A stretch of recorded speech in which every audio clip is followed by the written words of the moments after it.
ನಮ್ಮ ಇಡೀ ಸಮಾಜದಲ್ಲಿ ಮುಖ್ಯವಾಹಿನಿಗೆ ಬರಬೇಕು. ಅವರು ಕೂಡ ಸಾಮಾನ್ಯ ವ್ಯಕ್ತಿಯಂತೆ ಗೌರವಯುತ ಘನತೆ ಜೀವನವನ್ನ ಸಾಗಿಸಬೇಕು ಅಂತ ಏನಾದ್ರೂ ಇದ್ರೆ ಇವತ್ತು ನಾವು ಎಲ್ಲ ಏನೋ ಸೇರಿದ್ದೀವಿ. ಇವತ್ತು ನಮ್ಮ ಇಡೀ ವಿಕಲಚೇತನರಿಗೋಸ್ಕರ ತಮ್ಮದೇ ಆದ ಧ್ವನಿಯನ್ನ ಎತ್ತಿಕೊಳ್ಳಿಕ್ಕೆ ಸರ್ಕಾರ ಮತ್ತು ಸಚಿವರಿಗೆ ಇದನ್ನ ಅರ್ಥೈಸ್ಲಿಕ್ಕೆ ಇಲ್ಲಿ ನೀವೆಲ್ಲರೂ ಬಂದಿದ್ದೀರಿ. ಹಾಗಾಗಿ ಇವತ್ತು ಇಡೀ ನಮ್ಮ ಆರ್ಪಿಡಿ ಟಾಸ್ಕ್ ಫೋರ್ಸ್ ನ ಮೂಲಕ ತಮಗೆಲ್ಲರಿಗೂ ತುಂಬು ಹೃದಯದ ಧನ್ಯವಾದಗಳನ್ನ ಸಲ್ಲಿಸಲಿಕ್ಕೆ ಇಷ್ಟಪಡ್ತೀನಿ.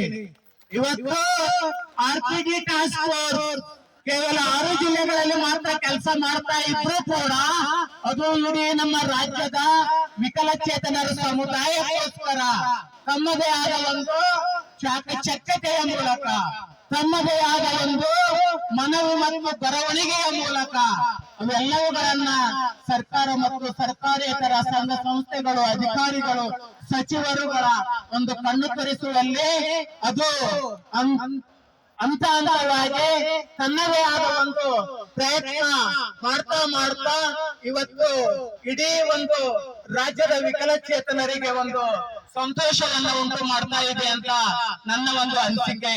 ಯಾಕಪ್ಪ ಅಂತಂದ್ರೆ ಇವತ್ತು ಒಂದು ಕುಟುಂಬದಲ್ಲಿ ಎಷ್ಟೋ ವಿಕಲಚೇತನರು ಇದ್ದಾರೆ ಅಂದ್ರೆ ಆ ಒಂದು ಕುಟುಂಬದಲ್ಲಿ ಆ ಒಂದು ವಿಕಲಚೇತನ ಮಕ್ಕಳನ್ನ ಆರೈಕೆ ಮಾಡುವುದು, ನೋಡಿಕೊಳ್ಳುವುದು ತಂದೆ ತಾಯಿಯಂದರಿಗೆ ಎಷ್ಟೊಂದು ಕಷ್ಟವಾಗಿರುತ್ತೆ. ಹಾಗಾಗಿ ಅವರ ಒಂದು ಕಷ್ಟವನ್ನ, ಅವರ ಒಂದು ಮಕ್ಕಳ ಒಂದು ಹಿತೈಷಿಗೋಸ್ಕರ ಅವರ ಒಂದು ಯೋಗಕ್ಷೇಮವನ್ನ ನೋಡಿಕೊಳ್ಳಿಕ್ಕೆ ಏನಾದ್ರೂ ಒಂದು ನಾವು ಸರ್ಕಾರದ ಮಟ್ಟಿಗೆ ಏನಾದ್ರೂ ಒಂದು ನಾವು ಮನವಿ ಕೊಟ್ರೆ ಅಂದ್ರೆ ಆರೈಕೆದಾರರಿಗೆ ಆ ಒಂದು ಮಕ್ಕಳನ್ನ ನೋಡ್ಲಿಕ್ಕೆ ಆರೈಕೆದಾರರ ಪತ್ತೆಯನ್ನ ನೀವು ಕೊಡ್ರಿ ಅಂತಕ್ಕಂತ ಒಂದು ಮನವಿಯನ್ನ ಕೊಟ್ಟಾಗ ಅದಕ್ಕೆ ಜನ ಸರ್ಕಾರ ಅದನ್ನ ಪರಿಗಣಿಸಿ ಇವತ್ತು ಇಡೀ ರಾಜ್ಯದಲ್ಲಿ ವಿಕಲಚೇತನ ಮಕ್ಕಳ ಆರೈಕೆದಾರರಿಗೆ 1,000 ರೂಪಾಯಿ ಮಾಸಾಸನವನ್ನ ಒಂದು ಮಂಜೂರು ಮಾಡ್ಲಿಕ್ಕೆ ಇದೇ ನಮ್ಮ ಆರ್ಪಿಡಿ ಟಾಸ್ಕ್ ಫೋರ್ಸ್ ಮೂಲ ಕಾರಣ ಅಂತಕ್ಕಂಥ ಮಾತನ್ನ ಇವತ್ತು ಹೇಳ್ತಾ ಇದ್ದೀನಿ. ಹಾಗಾಗಿ ಸ್ನೇಹಿತರೆ, ಹಲವಾರು ಸಂಘ ಸಂಸ್ಥೆಗಳಿದ್ದಾವೆ. ಹಲವಾರು ಸಂಘ ಸಂಸ್ಥೆಗಳು ವಿಕಲಚೇತನರ ಒಂದು ಸರ್ಕಾರದ ಸೌಲಭ್ಯಗಳು, ಅನುದಾನವನ್ನ, ಅವರ ಒಂದು ಕಾಯಮಾತಿಯನ್ನ ನಾವು ಮಾಡ್ತೀವಿ ಅಂತಕ್ಕಂತ ಒಂದು ಉದ್ದೇಶವನ್ನು ಇಟ್ಟುಕೊಂಡು ಇವತ್ತು ಎಷ್ಟೋ ಒಂದು ಸಂಘ ಸಂಸ್ಥೆಗಳು ಇಡೀ ನಮ್ಮ ವಿಕಲಚೇತನರನ್ನ ಒಂದು ಬಲಿಪಶುಗಳನ್ನಾಗಿ ಮಾಡಿಕೊಂಡು ಎಷ್ಟೋ ಒಂದು ವಿಕಲಚೇತನರಿಂದ ಹಣವನ್ನ ಲಪಟ ಹಾಯಿಸ್ತಾ ಇದ್ದಾರೆ. ನಮ್ಮ ವಿಕಲಚೇತನರೇ ಇವತ್ತು ತಿಂದು ತೇಗುವಂತ ಒಂದು ಪರಿಸ್ಥಿತಿ ಬಂದಿದೆ.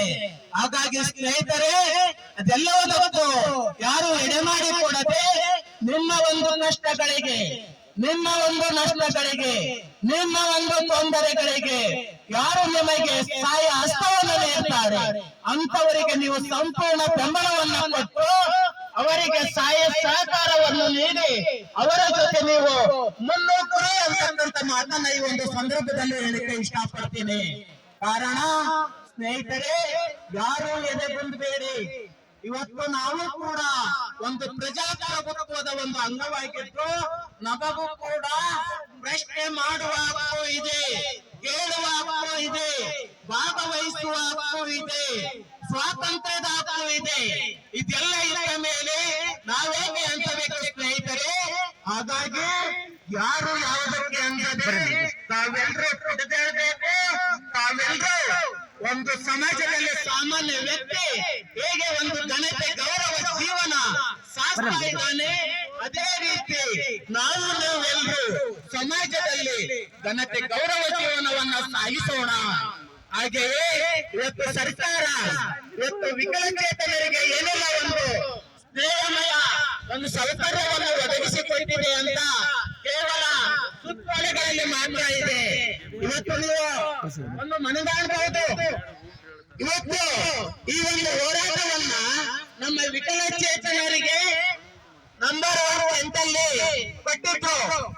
ಯಾಕೆ ಸ್ವಾಮಿ, ಇಲ್ಲಿ ಪೊಲೀಸ್ ಇಲಾಖೆಯವರನ್ನ ನಾನು ಒಂದು ಪ್ರಶ್ನೆ ಮಾಡ್ತಾ ಇದ್ದೀನಿ. ಇವತ್ತು ವಿಕಲಚೇತನರ ಈ ಹೋರಾಟದ ವೇದಿಕೆಗೆ ಬರಬೇಕಂದ್ರೆ ಎಷ್ಟೊಂದು ತವರಿಕೊಂಡು ಬಂದು ಬಿದ್ದು ತಮ್ಮ ಒಂದು ಗಾಯವನ್ನು ಮಾಡಿಕೊಂಡು ಬಂದಿರುವಂತ ಒಂದು ವೇದಿಕೆ ಸುಮಾರು ದೂರದಲ್ಲಿದೆ.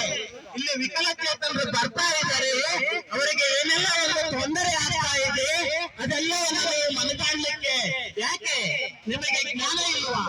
ಯಾಕೆ ಅಧಿಕಾರಿಗಳು ನೀವೇನ್ ಮಾಡ್ತಾ ಇದ್ದೀರಾ? ಇವತ್ತು ವಿಕಲಚೇತನರು ಇಂಥ ಒಂದು ಹೋರಾಟಗಳನ್ನು ನಾವು ಅವರಿಗೆ ಸಮೀಪದಲ್ಲಿ ಇರ್ತಕ್ಕಂತ ಟೆಂಟ್ಗಳಲ್ಲಿ ಅವಕಾಶ ಮಾಡಿಕೊಡ್ಬೇಕಂತ ಒಂದು ಪರಿಜ್ಞಾನ ನಿಮಗೆ ಇರಲಿಲ್ವಾ? ಯಾಕೆ ನೀವು ಬರೀ ಸುತ್ತೋಲೆಗಳಲ್ಲಿ ಮಾತ್ರ ನಾವು ಸ್ನೇಹಮಯ ಸೌಕರ್ಯವನ್ನು ಕೊಡ್ತಾ ಇದ್ದೀವಿ ಅಂತ ಹೇಳ್ತಾ ಇದ್ದೀರಿ? ಆತ್ಮೀಯರೇ, ಯಾರು ಇವತ್ತು ಏನು ಸರ್ಕಾರ ನಿಮಗೆ ಸುಳ್ಳು ಭರವಸೆಗಳನ್ನು ಕೊಡ್ತಾ ಇದೆ, ಇವತ್ತು ಏನೆಲ್ಲ ಒಂದು ಚೆನ್ನಾಗಿರ್ತಕ್ಕಂಥವರಿಗೆ ಏನೆಲ್ಲ ಒಂದು ಗ್ಯಾರಂಟಿ ಯೋಜನೆಗಳನ್ನು ಕೊಟ್ಟಿದೆ. ಯಾಕೆ ಸರ್ಕಾರಕ್ಕೆ ನಾನು ಒಂದು ಪ್ರಶ್ನೆ ಮಾಡ್ತಾ ಇದ್ದೀನಿ. ಇವತ್ತು ಕಟ್ಟ ಕಡೆಯ ಒಂದು ಸಮುದಾಯ ಯಾವುದಾದ್ರೂ ಇದ್ರೆ ಅದು ಒಂದು ಅಂಗವಿಕಲರ ಸಮುದಾಯ. ಇದನ್ನ ನೀವು ಅರ್ಥ ಮಾಡಿಕೊಳ್ಳಬೇಕು. ಇವತ್ತು ಚೆನ್ನಾಗಿರ್ತಕ್ಕಂಥವರಿಗೆ ಏನೆಲ್ಲ ಒಂದು ಗ್ಯಾರಂಟಿ ಯೋಜನೆಗಳನ್ನು ಕೊಡ್ತೀರಿ, ಇವತ್ತು ಕಟ್ಟ ಕಡೆಯ ಒಂದು ಸಮಾಜದಲ್ಲಿ ತಳ ಹಂತದಲ್ಲಿ ಇರತಕ್ಕಂತ ಜನರ ಸಮಸ್ಯೆಗಳಿಗೆ ನೀವು ಯಾವ ರೀತಿ ತೊಂದರೆಯನ್ನು ಮಾಡ್ತಾ ಇದ್ದೀರಿ, ಇದು ನಿಮಗೆ ಅರ್ಥ ಆಗ್ತಾ